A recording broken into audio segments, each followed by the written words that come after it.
Assalamualaikum warahmatullahi wabarakatuh. Mahasiswa mahasiswi Sekolah Tinggi Agama Islam An-Nawawi Purworejo yang berbahagia, mari kita awali perkuliahan mata kuliah Supervisi Pendidikan Islam pada kesempatan kali ini dengan bacaan umul kita bersama-sama. Al-Fatihah. A'udzubillahi minasyaitonir rajim. Bismillahirrahmanirrahim. Alhamdulillahirabbil alamin. Shiratal ladzina an'amta 'alaihim ghairil maghdubi 'alaihim waladdallin. Pada pertemuan kali ini kita akan membahas tentang penyusunan program pengawasan sekolah. Bagaimana cara menyusun program pengawasan sekolah. Dan juga kita akan membahas terkait dengan pelaksanaan tugas pokok dan fungsi pengawas sekolah. Apa saja tugas pokok dan fungsi dari pengawas sekolah, serta membahas tentang prinsip penyusunan program pengawasan sekolah. Apa saja prinsip dalam menyusun program pengawasan sekolah. Kemudian juga membahas terkait dengan prosedur penyusunan program pengawasan sekolah. Bagaimana prosedur dalam menyusun program pengawasan sekolah, serta membahas tentang alur daripada penyusunan program pengawasan sekolah. Dan juga membahas terkait dengan format kerja pengawas sekolah dan juga sistematika program pengawasan sekolah. Pengawas sekolah adalah tenaga kependidikan profesional yang berfungsi sebagai unsur pelaksana supervisi pendidikan yang mencakup supervisi akademik dan supervisi manajerial. Supervisi akademik adalah hal-hal yang terkait dengan kegiatan belajar mengajar dalam sekolah tersebut. Supervisi manajerial adalah kegiatan-kegiatan yang terkait dengan manajemen di sekolah tersebut, yaitu ada manajemen kepala sekolah, manajemen sarana dan prasarana, dan lain sebagainya. Pengawas sekolah bisa berasal dari dinas pendidikan jika sekolah di bawah naungan dinas pendidikan. Dan juga pengawas sekolah bisa berasal dari Kementerian Agama jika sekolah tersebut berasal atau di bawah naungan Kementerian Agama, yaitu seperti madrasah ibtidaiyah, madrasah sanawiyah, madrasah aliyah. Alur penyusunan program kerja pengawas sekolah bisa dilihat, yaitu program kerja itu harus terarah, kemudian juga memiliki sasaran, kemudian mempunyai target pengawasan. Target ini adalah poin-poin yang akan dinilai dan batas-batas penilaian, ada batas maksimal dan ada batas minimal. Kemudian kegiatan pengawasan ini terkait dengan metode apa yang akan digunakan dan teknik apa yang akan digunakan. Kemudian setelah pelaksanaan pengawasan, kemudian disusun hasil pengawasan, kemudian dijadikan sebagai bahan evaluasi dan juga dijadikan sebagai bahan dalam menyusun program kerja kepengawasan untuk tahun yang akan datang. Pelaksanaan tugas pokok dan fungsi pengawas sekolah. Apa saja tugas pokok dan fungsi pengawas sekolah?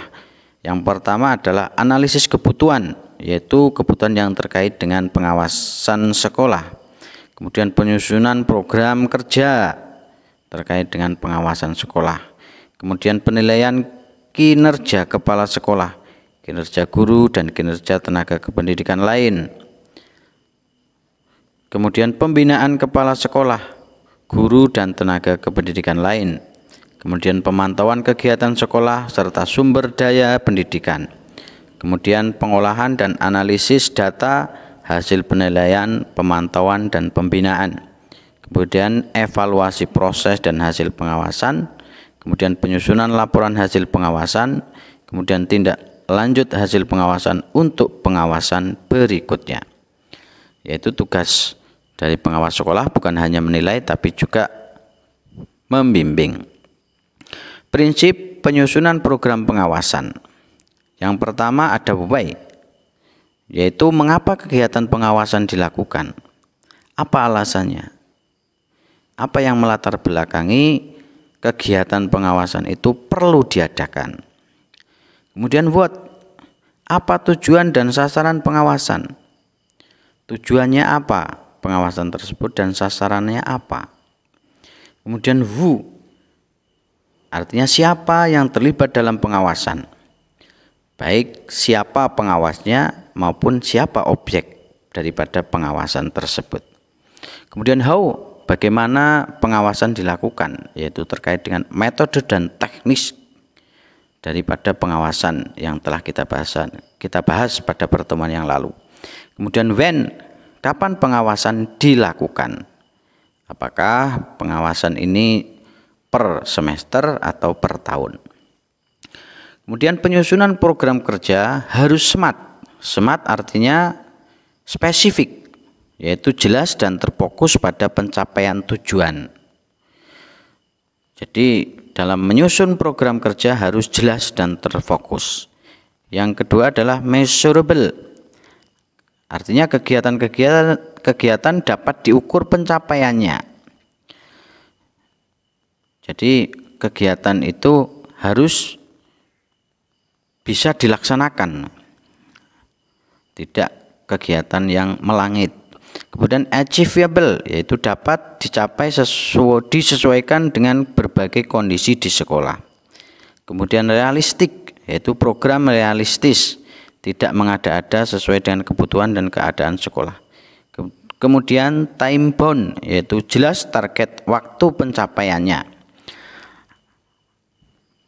Kemudian prosedur penyusunan program pengawasan sekolah. Dalam menyusun program pengawasan, seorang pengawas dapat memulai dengan melakukan analisis SWOT, yaitu strength, weakness, opportunity, dan threat. Strength artinya kekuatan, weakness artinya kelemahan, opportunity artinya peluang, dan threat artinya ancaman, yaitu untuk menemukan kekuatan, kelemahan, peluang, dan ancaman yang ada pada sekolah-sekolah yang berada di wilayah binaan yang akan ditingkatkan mutunya. Apa saja kekuatan dari sekolah tersebut, apa saja kelemahannya, apa saja peluangnya, dan apa tantangannya. Semuanya nanti akan dilihat sebagai bahan untuk dijadikan sebagai program penyusunan program pengawasan. Alur proses penyusunan program pengawasan tahunan. Yang pertama adalah hasil pengawasan tahun sebelumnya. Ini dijadikan sebagai bahan. Kemudian kebijakan pendidikan. Kebijakan pendidikan ini terkait dengan undang-undang, terkait dengan peraturan pemerintah dan lain sebagainya. Kemudian diidentifikasi. Hasil pengawasan tahun sebelumnya diidentifikasi, kemudian dianalisis data, kemudian dianalisis, kemudian dijadikan sebagai perumusan rancangan program, baru masuk pada perumusan rancangan program. Setelah matang dalam perumusan, baru kemudian disusun menjadi penyempurnaan program pengawasan. Jadi alurnya seperti skema ini. Pembagian program pengawasan. Pemantapan dan penyempurnaan rancangan program pengawasan tahunan yang merupakan tugas pengawas utama dapat dilakukan oleh pengawas madya apabila pengawasan sebenarnya adalah tugas pengawas utama, tetapi bisa saja dilakukan oleh pengawas madya apabila terjadi hal-hal. Yang pertama adalah pengawas sekolah yang memiliki jenjang jabatan sesuai belum ada, namun butir kegiatan tersebut harus dilaksanakan. Kemudian pengawas sekolah yang ditugaskan memiliki keahlian dan kemampuan untuk melaksanakan butir kegiatan tersebut. Kemudian program pengawasan semester merupakan tugas pokok semua pengawas, pratama, muda, madya, dan utama pada setiap sekolah binaannya. Jadi walaupun program pengawasan ini harus dilakukan oleh pengawas utama, tetapi bisa saja dilaksanakan oleh pengawas di bawahnya. Alur proses penyusunan program pengawasan semester. Pertama adalah program pengawasan tahunan kabupaten atau kota. Mestinya ini biasanya sudah terjadwal. Kemudian visi dan misi sekolah binaan. Artinya ini adalah visi misi sekolah binaan yang dijadikan sebagai target. Kemudian analisis hasil pengawasan pada sekolah binaan tahun sebelumnya. Ini hasil pengawasan tahun sebelumnya dijadikan sebagai bahan. Kemudian identifikasi masalah pada sekolah binaan. Apa saja masalah-masalah yang belum terselesaikan misalnya pada tahun sebelumnya, atau kendala-kendala apa yang pada tahun sebelumnya itu ada. Kemudian baru disusun program pengawasan. Kemudian format program kerja. Seperti kita lihat dalam tabel ini adalah format program kerja dari seorang pengawas, yaitu ada program dan rincian tugas, ada supervisi manajerial, dan juga ada supervisi akademik. Sasaran atau tujuan supervisi, kegiatan yang dilakukan, hasil yang akan diperoleh, metode atau teknik yang supervisi, kemudian indikator keberhasilan, dan jadwal kerja. Ya, ini harus diisi semua agar nanti dalam pelaksanaan dari supervisi itu menjadi mudah dan terarah, sehingga apa yang dilakukan oleh seorang pengawas ketika melaksanakan pengawasan di sekolah sudah jelas tujuannya. Sistematika program pengawasan sekolah. Ini adalah sistematika penulisan dari program pengawasan tahunan pada suatu sekolah. Urutannya adalah sebagai berikut: ada halaman judul, ada halaman pengesahan, ada kata pengantar, ada daftar isi, kemudian ada bab 1 pendahuluan yang berisi ada latar belakang, landasan atau dasar hukum, dan seterusnya. Bab 3 identifikasi hasil pengawasan dan kebijakan dalam bidang pendidikan yang isinya terkait dengan pendidikan. Kemudian bab ketiga deskripsi program pengawasan, yaitu ada program penilaian, program pembinaan, dan program pemantauan. Kemudian bab keempat adalah penutup. Ini nanti kemudian disusun dengan rapi dan dijilid dan diserahkan kepada atasan. Kemudian program pengawasan semester. Matrik yang digunakan dalam program pengawasan semester adalah seperti pada tabel ini kurang lebihnya, yaitu ada sekolah, nama sekolah, ada nama kepala sekolah, kemudian ada alamat sekolah, ada pengawas sekolah, ada tahun pelajaran, dan juga ada semester, visi dan misi sekolah binaan, kemudian identifikasi masalah, yaitu apa saja masalah-masalah yang terjadi di sekolah tersebut, apakah terkait dengan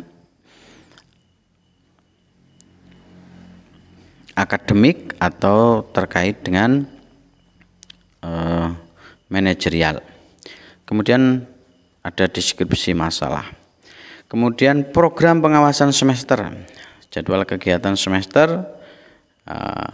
Ini bisa dilaksanakan, pelaksanaannya apa di minggu pertama, ada apa di minggu kedua, atau di minggu ketiga, ada minggu keempat, dan kegiatannya apa. Misal supervisi terkait dengan apa, terkait dengan manajerial atau terkait dengan akademik.